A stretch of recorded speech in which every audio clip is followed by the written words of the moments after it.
तो केन्द्रापड़ा राजनगर बड़कोल्हा गांव में 7 वर्षर नाबालिका मृतदेह उद्धार घटना दुई जन को अटक रखी राजनगर पुलिस। गतकाली विलंबित राति में बेणुचरण दास और पुओ प्रशांत दास को पुलिस उठाई आनी अधिक पचराउचरा करुछि। मृत नाबालिका परिवार उभय नाँ हत्या अभियोग आनी। बेणुचरण दास झील को हत्या कर केनाल को फिंगी देथिबा नाबालिका मां अभियोग करिसेंति। गतकाली केन्द्रापड़ा एसपी साइंटिफिक एवं डॉग स्क्वाड घटनास्थल में पहुंची तदंत आरंभ करथिले। घटना को नहीं पुलिस भी संदेह बढ़ी। गत 2 तारिख दिन 10टा परठारु मानगोविंद सेनापति झील कुआडे निखोज हो जाइथिले। गतकाली एक केनालरू तांकर मृतदेह मिलिथिला। घटना को 3 दिन होइथिले मध्य पुलिस एहा उपरु परदा उठाई पारि नाही।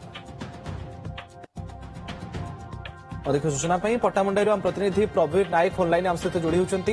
प्रवीर, नाबालिका मृत्युर प्रकृत कारण जना पड़ा कि पुलिस तदंतर अपडेट कौन एवं परिवार लोके कौन अभियोग करिसेंति? हत्या दिग को नहीं वर्तमान समय केमती तदंत करुछि पुलिस?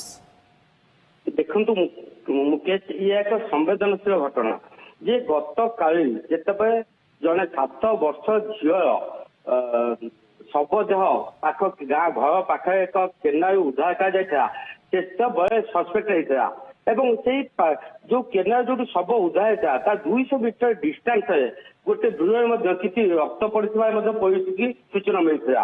ये पुलिस विव्रत हो पड़ी या हत्या ना आत्महत्या से पुलिस साइंटिफिक टीम आना डॉग स्क्वाड आना खोद एसपी घटनास्थल को जाकि टिकी तदंत करते जो परिवार गोटे जो अभियोग आनी जे पाख पड़ोसी पूर्व शत्रुता जोगु नातुड़ी की हत्या कर घर रोला मामू घर झील रोला हत्या कर दिग को पुलिस छाड़नी छानबीन करुच्ची उभय बाप पुओं को अधिक पचराउचरा अटक रखी। मुकेश, वर्तमान समय पर्यंत पारिपार्श्विक स्थिति की देखिए पुलिस कौन संदेह करुछि? प्रवीर, पुलिस कन्फ्यूज बर्तमान अच्छी जिते गोटे केनाल डेड बॉडी बाहरी दिन पूर्व दिन 11 झीलटी निखोज था नाकु कानू रक्त बाहर पोस्टमार्टम पुलिस पठे अधिक रिपोर्ट पाई किंतु जिते पाखे रक्त पड़ा डग गोटे जो अभियोग जो परिवार के जो अभियोग कर बारंबार डग स्क्वाड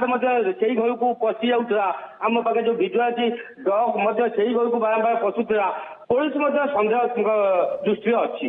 जो 2 जन को अटक रखा जाइए पचरा उचरा किसी तथ्य सूचना पुलिस पाइलानी कि? गतकाल विलंबित राति से उठे आनी पचरा जारी रखी।